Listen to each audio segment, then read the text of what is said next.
difícil hablar ahora, primero porque sabéis este tiempo tan bonito que hemos tenido con Dani y Rosita, y es como, ha llegado, ¿no?, el momento ya de emprender un nuevo camino. Y segundo, porque he disfrutado muchísimo del tiempo de alabanza y he cantado a toda voz, ¿vale? Así que, bueno, vamos a seguir con nuestro estudio del libro de Efesios. Sabéis que hemos empezado hace 4 domingos ya, así que pues vamos a abrir nuestras Biblias en Efesios 2.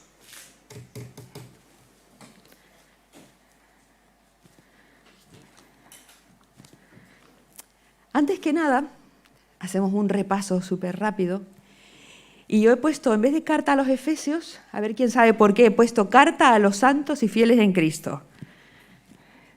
Sí, podéis participar. Sí, porque Pablo el apóstol, cuando escribió la carta, esa frasecita, aprendimos en la introducción, esa frasecita que dice, a los que están en Éfeso no están. Por lo tanto, esta carta está dirigida a todos aquellos santos y fieles que aman a Cristo. Podemos decir que es una carta universal. Otro de los detalles de esta carta tiene una estructura muy didáctica. Son 6 capítulos, los 3 primeros son de mucho fondo teológico, mucha doctrina, mucha teoría, aunque también salpicada de alabanza y de partes prácticas, pero sobre todo de doctrina. Y una segunda parte que sí que es más específicamente de práctica, de vida diaria, de ética, de la vida de un cristiano. ¿Qué más podemos decir de lo que hemos aprendido hasta ahora? Que en esta carta encontramos muchos atributos divinos, que encontramos la base de nuestra fe, que también encontramos, sabéis cuando hemos estudiado la Reforma, pues muchos de las solas los encontramos justo en este pasaje y luego lo veremos. Vamos a leer el pasaje que nos toca, que está en Efesios 2, del 1 al 10. Ay, lo tengo yo, perdón. La costumbre. Pues vamos a leer juntos. Efesios 2, del 1 al 10. Y fijaros cómo ya empezamos haciendo una aclaración. Casi todos utilizamos, o la mayoría utilizamos una traducción de la Biblia, que es la llamada Reina Valera, que son 2 apellidos de 2 señores que hacen una pila de años, hicieron una de las mejores traducciones hasta hace un tiempo atrás. Pero la frase con la que empieza, donde dice, y Él os dio vida, pues no está en los originales. Así que directamente vamos a empezar leyendo, y vosotros estabais muertos en vuestras transgresiones y pecados. Versículo 2. En los cuales anduvisteis en otro tiempo, siguiendo la corriente de este mundo, conforme al príncipe de la potestad del aire, el espíritu que ahora opera en los hijos de desobediencia, entre los cuales también vosotros vivisteis. Nosotros vivimos en otro tiempo, en los deseos de nuestra carne, haciendo la voluntad de la carne y de los pensamientos, y éramos por naturaleza hijos de ira, lo mismo que los demás. Versículo 4. Pero Dios, que es rico en misericordia, por su gran amor con que nos amó, aun estando nosotros muertos en pecados, nos dio vida juntamente con Cristo. Por gracia sois salvos. Y juntamente con Él nos resucitó, y asimismo nos hizo sentar en los lugares celestiales con Cristo Jesús, para mostrar en los siglos venideros las abundantes riquezas de su gracia en su bondad para con nosotros en Cristo Jesús. Porque por gracia sois salvos, por medio de la fe, y esto no de vosotros, pues es don de Dios, no por obras, para que nadie se gloríe, porque somos hechura suya, creados en Cristo Jesús para buenas obras, las cuales Dios preparó de antemano para que anduviésemos en ellas. En este pasaje encontramos versículos muy conocidos, ¿verdad que sí? Que nos suenan a todos. Muchos de nosotros incluso lo sabemos de memoria desde que éramos pequeños. Es un texto muy conocido, pero es un texto también lleno de contrastes. Es un texto que habla de muerte, de vida, de ira, de misericordia, de desesperación y de esperanza. Muchos de nosotros somos usuarios de redes sociales y nos gustan los reels y todo eso, ¿verdad?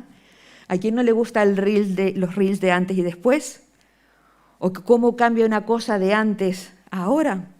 Pues este pasaje tiene un contraste así, tiene un reel tremendo. Está hablando de cómo era el ser humano antes y cómo puede ser después. Mirad, para hacerlo un poco más fácil he hecho un bosquejo que podemos ver así, esquemático. Del versículo 1 a 3 habla de la muerte espiritual en la que estamos todos los seres humanos. Es la vida sin Cristo, como dice más adelante el mismo libro de Efesios, sin Dios y sin esperanza en este mundo. Es un pasaje que no solo habla de estar muerto, sino habla de estar muerto, esclavo, condenado. Y hace referencia a los tres enemigos de nuestra alma. Habla del mundo, cuando dice vosotros siguiendo la corriente de este mundo. No habla del mundo como el universo, el cosmos, lo creado de manera natural y perfecta por Dios, sino está hablando de esa sociedad corrupta, de un mundo caído, de un mundo que vive sin valores morales o sin valores directamente, arrastrados por este mundo sin un pensamiento crítico, sin una reflexión, sino dejándose llevar. Si miramos, la verdad que no nos da muchas ganas de hacer el ejercicio de mirar el mundo que nos rodea. Otro de los enemigos de nuestra alma también lo representa más adelante, en otro versículo, cuando dice, y estabais bajo el príncipe de este mundo, sabemos a quién se refiere, al diablo. Y por último menciona la carne. Dice que también vivíamos según la voluntad de nuestra carne y de nuestros pensamientos. Vaya una descripción tan triste, más bajo, ya no se puede caer, por eso he hecho esa escalerita de bajada. Más bajo ya no se puede caer. Como mencionaba alguien, dijo el hoyo, ¿no? Dani decía. Pues me hace pensar en el Salmo 103, donde dice, el Señor rescató del hoyo nuestra vida. Pues la segunda parte de este pasaje comienza en el versículo 4. La primera palabra dice, pero Dios, donde se enciende la luz de la esperanza. Y sigue diciendo, pero Dios, que es rico en misericordia. Y a partir del versículo 4 será lo que en donde vamos a intentar estudiar un poquito más esta mañana. La tercera parte de nuestro esquema es, a partir del versículo 4, las riquezas de su gracia. Comienza diciendo, pero Dios, que es rico en misericordia, por su gran amor con que nos amó, etcétera, etcétera. Así que es muy difícil, la verdad, abordar un tema tan amplio, tan impresionante, pero intentemos hacer el ejercicio de pensar que en ese momento, llegó un momento en que Dios dijo, ahora sí, llegó el día en que la luz va a venir a este mundo. Dios tomó la iniciativa de enviar a Jesús, que realmente es la encarnación de su gracia. Dios nos amó primero. Con esta base vamos a intentar observar los versículos que vienen después. De la degradación de la que hablábamos del versículo 1 al 3, a pesar de eso, Dios nos amó. ¿Qué significaría para los primeros lectores leer esta carta? ¿Se identificarían con ser arrastrados por las corrientes del mundo, con vivir según su propia voluntad, según las corrientes filosóficas que se usarían en aquella época? ¿Cómo era la sociedad del primer siglo? ¿Cómo es la sociedad de hoy? ¿En qué nos podemos identificar? Todos los compañeros que han estado estudiando este mismo libro, los domingos atrás, y además muchos eruditos, escritores y estudios que he leído, todos coinciden en quedarse asombrados, no tener palabras, igual como hemos escuchado durante la presidencia. La gracia de Dios es un regalo inefable. No hay manera de describirles. Y este texto sigue siendo maravilloso, nos sorprende de solo asomarnos a él. Como os digo, poetas, escritores, artistas de todo tipo no les han alcanzado las palabras para hablar del amor de Dios, llamado gracia, ese don inmerecido. Y yo pensaba, ¿cómo lo podemos hacer de una manera didáctica? Pues vamos a hablar de la palabra gracia, que ya la hemos utilizado durante la mañana. Habrán conceptos que dices, pues eso ya me lo sé. Pues doble responsabilidad, porque no solo vamos a hablar del saber, sino del saber hacer. Así que, ¿qué es la gracia? Varios lo han mencionado esta mañana, por medio de las oraciones, por medio de las canciones.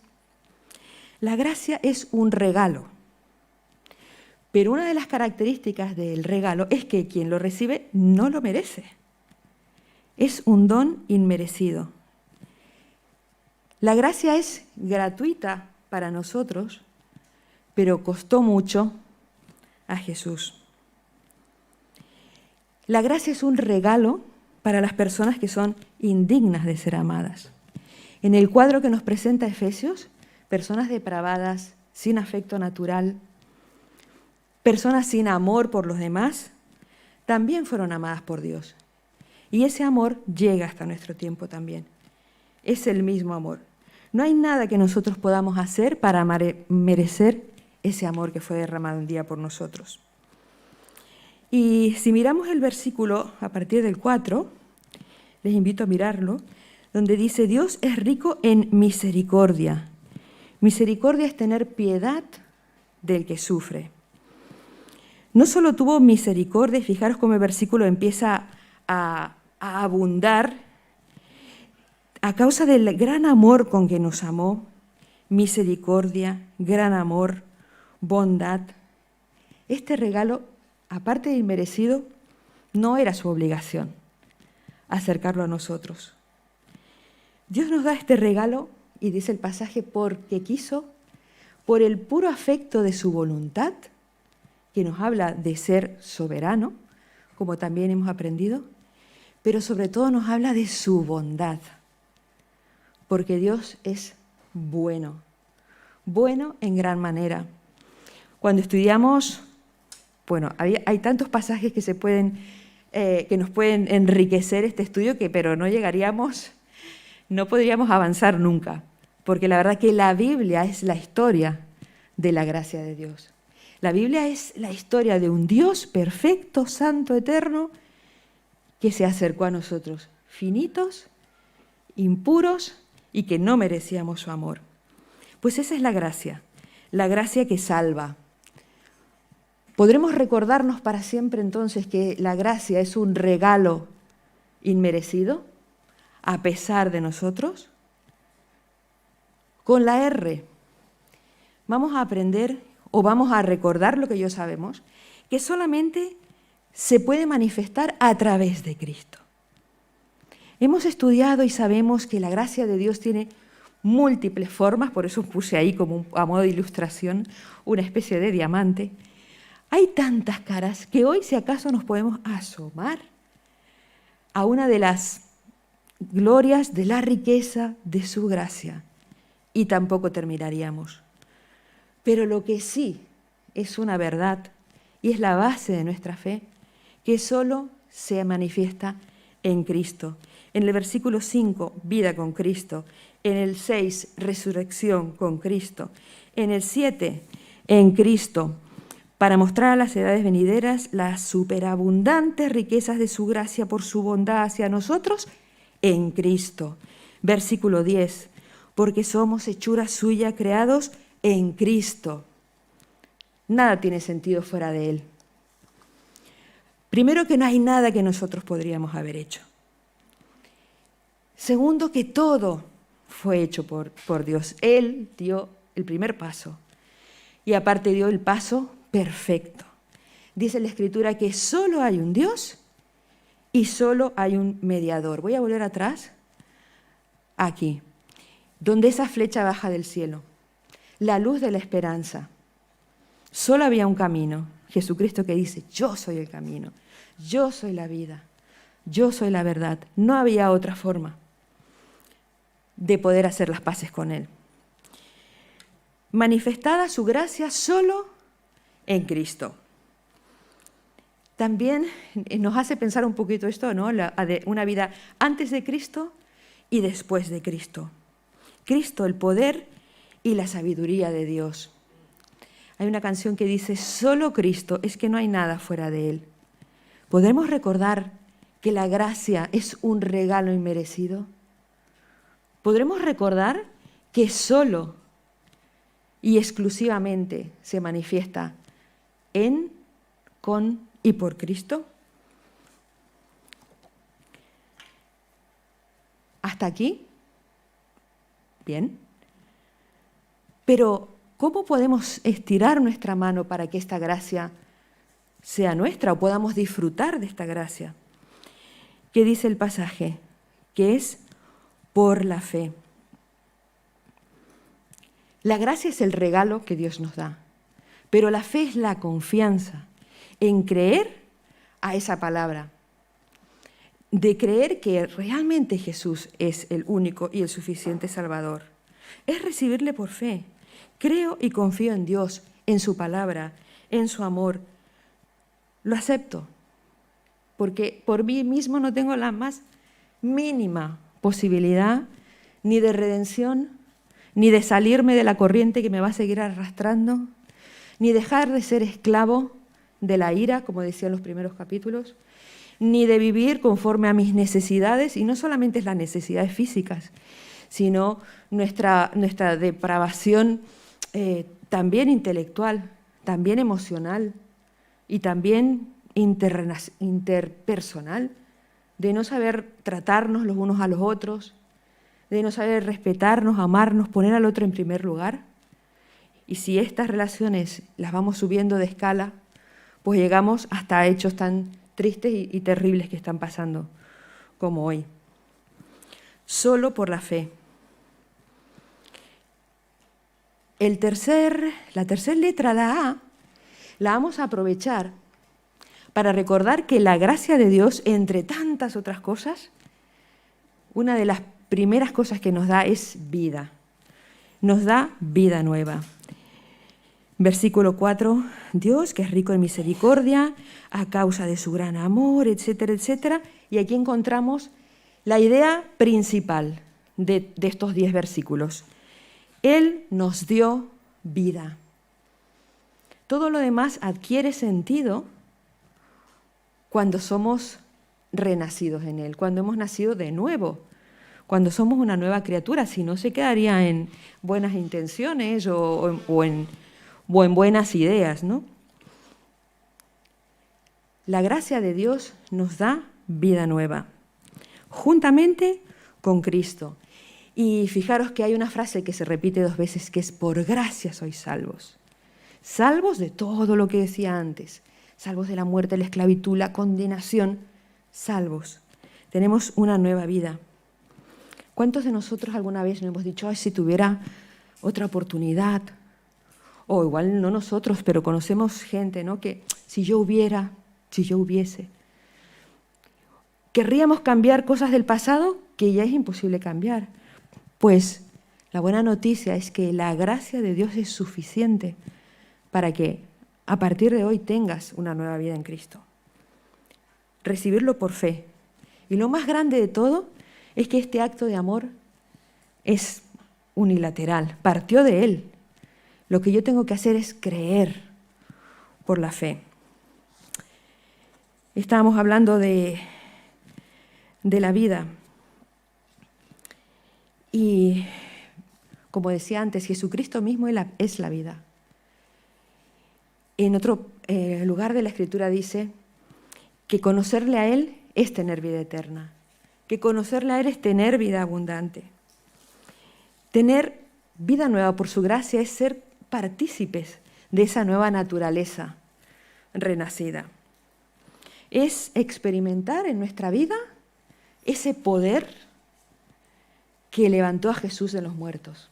Es muy fuerte. Es fácil de decir, mirad, lo puedo decir, lo puedo escribir, pero lo puedo vivir, lo debo vivir, lo vivo. De esclavos a libres, de condenados a justificados. El pasaje también dice vivir conforme a este siglo. Vivir conforme es coger una forma que los demás quieren que cojamos. La Biblia nos anima a transformarnos. A algunos os viene a la mente, yo sé que hay muchos estudiosos de la palabra aquí, Romanos 12 y los versículos primeros, donde dice, renovad vuestra mente, tómatelo en serio, a aprender cada vez más de Jesús, cada vez más de esta gracia que sobreabundó para con nosotros y que se ha manifestado de tantas maneras preciosas.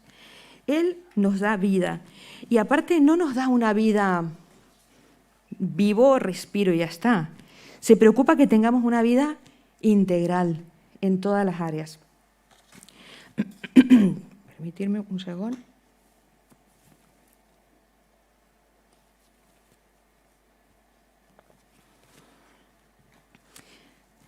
Vamos a seguir con la siguiente letra. Ya ves que esto es asomarnos, abrir un poquito el velo para ver algo de la gracia de Dios.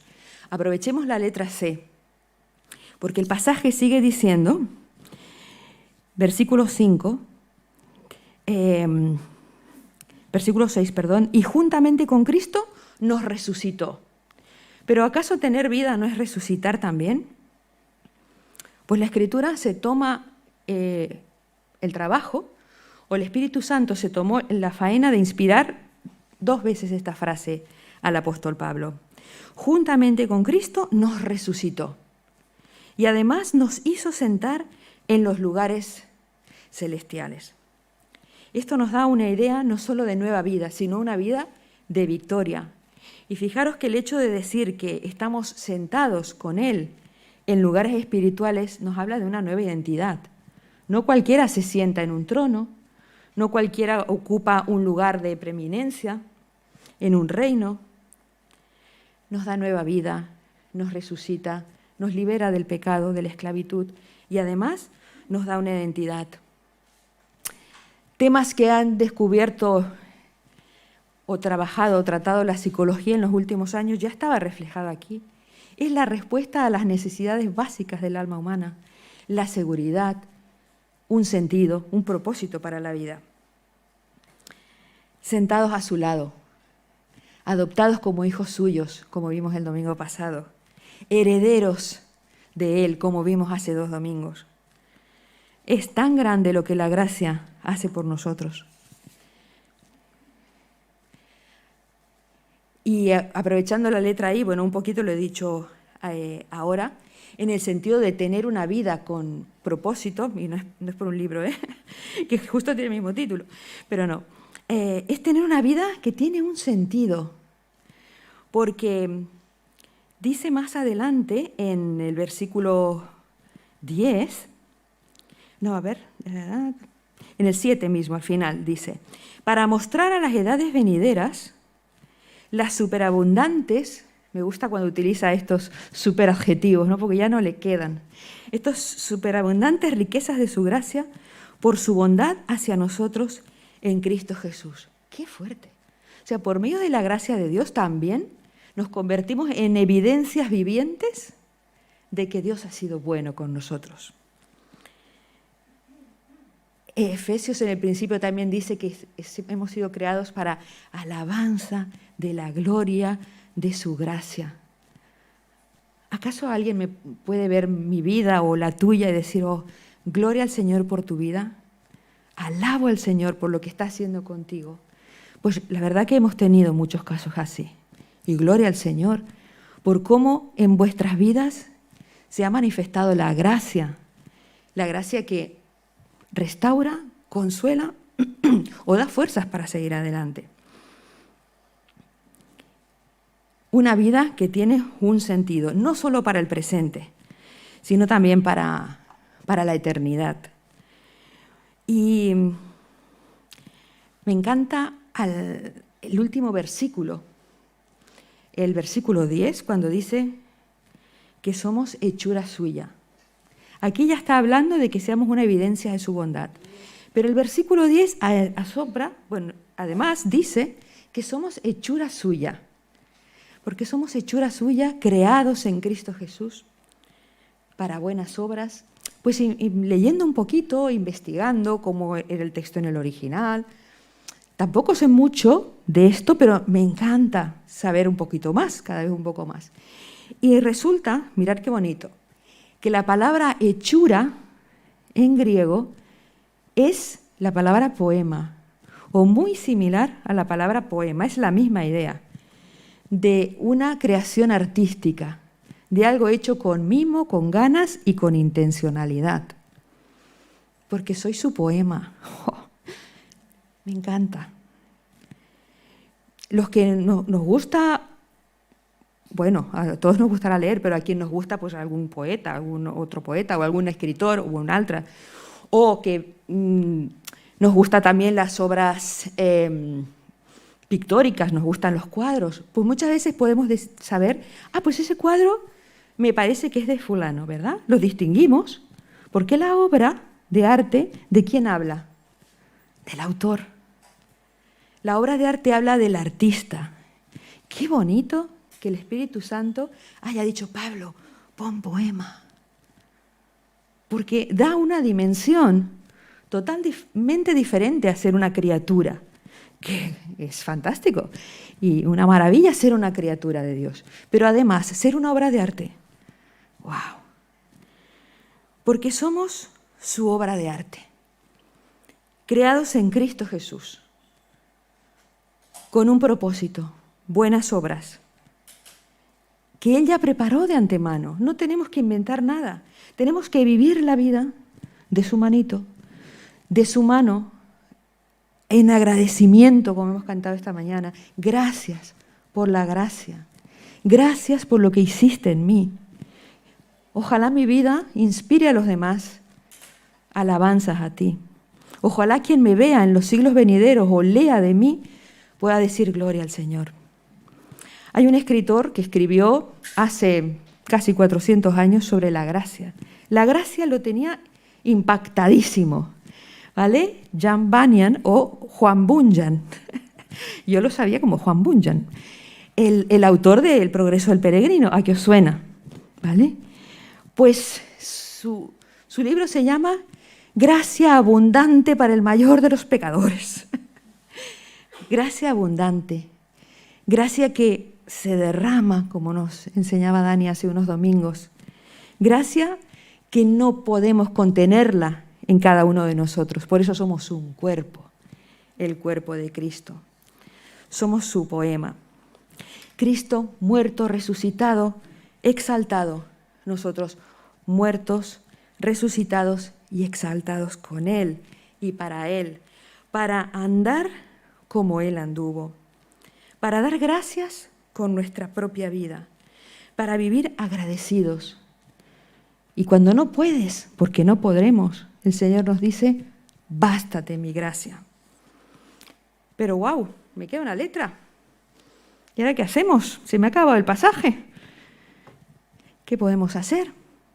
Pues fijaros que la gracia, podremos recordar que para siempre, que es un regalo inmerecido, que se manifiesta solo en Cristo, que nos ha dado vida nueva, que nos ha resucitado en victoria y nos da un propósito. Pero además, por todo lo que la Biblia nos enseña desde la primera a la última etapa, nos enseña, aquí, según Hebreos 4:16, que nos podemos acercar confiadamente, porque puede que nos impresionemos de este Dios tan perfecto, tan grande, tan majestuoso, santo, 3 veces santo, misericordioso a límites insospechables que no hay palabras ni lenguajes humanos que lo puedan expresar. Pero Él te dice, acércate, ven confiadamente al trono de la gracia, donde está establecido Él para dar e impartir gracia, porque Él es bueno. Acércate confiadamente para alcanzar esa misericordia de la que habla Efesios. No solo misericordia, sino además socorro. Puede que estemos en las últimas, momentos de la vida donde ya no te queda otra opción más que estirar la mano. Como mencionaba antes el Salmo 103, Él es el que rescata del hoyo mi vida. Él es el que pone un cántico nuevo en mi boca. Pues la A final la vamos a aprovechar para recordar que la gracia de Dios es para siempre accesible. No hay nada que podamos hacer por nosotros mismos para acercarnos a Él. Él ya abrió el camino. ¿Recordáis la historia y los momentos de la crucifixión? El velo fue abierto. El velo físico del templo y el velo que nos separaba del Señor. Para siempre accesible. Su gracia admirable, abundante y suficiente. Le voy a pedir al grupo de alabanza que suba, por favor.